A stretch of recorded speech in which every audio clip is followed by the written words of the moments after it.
Let me segue this to another topic because we do have a couple starred comments in the chat that I want to get to, and this will kind of knock out all of them.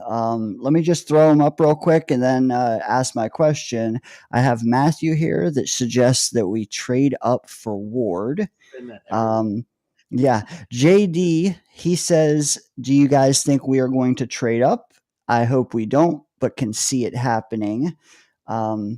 And then Boba also says, are any of you believing the hype behind the rumors of that crazy package the Jets would be trying to offer to move up to number one? So, whether you believe it or not, you can tackle that if you want. But more so, I want to ask, is trading up even on the table for you?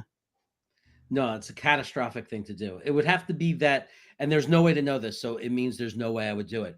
I would have to have some magical crystal ball, and Ward would have to be Mahomes. Like, he wouldn't have to just be a good franchise, a good quarterback. I'd have to know, because what you're saying, what Matthew Smith is saying, is that Cam Ward is generational. Because to give that kind of package, because if he's not generational, a good quarterback is going to fail, because if you give away all those picks, how are you going to put the roster around even a good quarterback and win? So it's like, yeah, okay, even if Cam Ward hits and he's good, oh, he's a really good quarterback.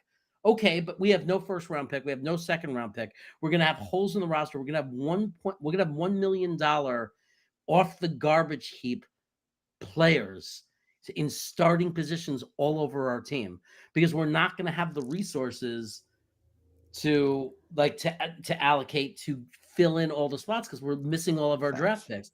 It's catastrophic. And if he doesn't work out and he's a bust, if he's not even a good quarterback, we're talking about 3 to 4 years more of being what we've been. So just to rebuttal that a little bit, when you have a stud at quarterback, everybody's better. Like the Commanders went from being dog shit to being like, oh my God, they're in the NFC Championship last year because they hit on a stud quarterback.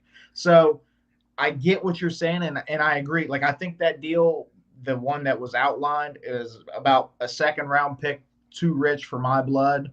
And I'm not 100% on Cam Ward, even though he is my favorite in the group of quarterbacks coming into this draft. Mine too. I just don't know if you take that risk because, like you said, is he generational? To me, he's not.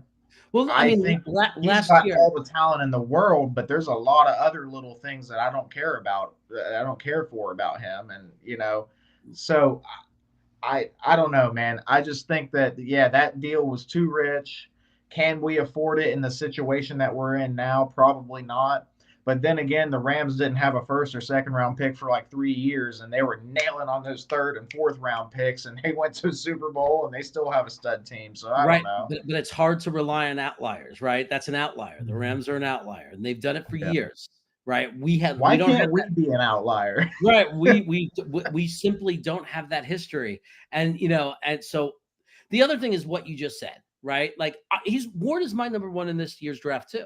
In this year's draft, last year, who would I put Ward above? Would I put him above Daniels? No. Would I put him above Drake May? No. Would I put him above Caleb Williams? No.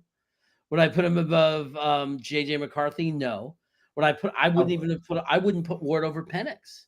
And I'm one of the rare people that actually, I'm one of the few people who actually like Penix, right? I love Penix. Okay. So you're talking about, we're going to give this trade package to trade up for a guy who last year's quarterback 6 at best, right? He's quarterback 6, or maybe at 5, maybe he's quarterback 4. If you loved him, he's quarterback 4. But if he dropped to us at 7 and our personnel department loves him and takes him, I'm not going to be a baby. I'm not going to scream, kick, and cry about it. I'm going to say, okay, they loved him. Obviously, they loved him. If they use number 7 on him, and if that's the case and they take him, I'm just going to sit there and pray to God that we found our guy.